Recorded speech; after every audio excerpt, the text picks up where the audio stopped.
Wakati soja yangu alinipigia simu, nikakimbia kutoka kwa nyumba nikakuja. Kitu ya kwanza nilipigia watu wa fire, wakarespondi haraka. Tukajaribu kuevacuate magari kwa sababu kuna parking hapa. Tukatoa na mizigo za watu silikuwa karibu, lakini zenye tuliokoa moto ikazimika. Kwa sasa tunazidi kupata wafadhili wema sana kwa upande wa Senator Wijenda. Ametuma wajumbe wake, wamekuja kutembelea, wametupea mabati na kiinua mgongo kidogo ya kuanza naye maisha, kwa sababu biashara zetu ziko grounded kabisa, hatuna chochote cha kuanza naye maisha. Tunashukuru sana na tunamwombea Mungu azidi kumbariki na timu yake, na pia tunaomba kwamba kwa wale wafadhili wenye wamepata hii ujumbe, sana county government ya Kisumu na serikali kuu, kama kuna uwezo pia nao wajiunge nasi watusaidie, kwa sababu hapa ndio ilikuwa chakula yetu ya kila siku, hatuna mahali pengine tunategemea. Nyamasaria market gige wanowang gidukni mawantie, to wago erokamano nikech senator okam in ma oronwa joge wuoyo kodwa kaito ogonwa mos kod gima tin. To kata bed ni en gima tin kamano, to wagoni erokamano nikech jotelo ne ng'eny to onge jatelo moro mosebiro mowuoyo kodwa.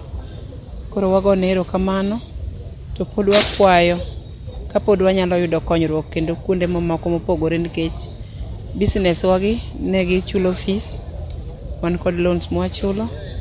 Wawuon an gi boutique, an gi cosmetic, an kod M-Pesa, an gi lep mtumba. Koro gigago te noromo 250,000.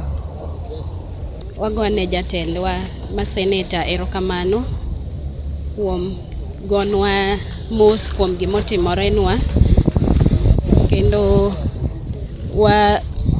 mane mwanyalo gone go erokamano nikech kata an bende gikano wangka to mane kuma akonyorago. Wakati tuliitwa kufika hapo tukapata tungeweza kusaidia chochote, lakini tumeona viongozi wamekuja hapa wametusaidia na chenye wametusaidia nacho mabati. Usaidizi wa kwanza tumepata ni kutoka kwa senator mheshimiwa, then wengine walishakuja lakini bado hatujaona, walitupromise watatutembelea lakini bado hatujaona kama wanafika. Office mar Professor Tom Ojenda senator ma Kisumu obiro ywak kodgi kendo kuyo mare, kendo noneno ni kik obi gi lwete nono.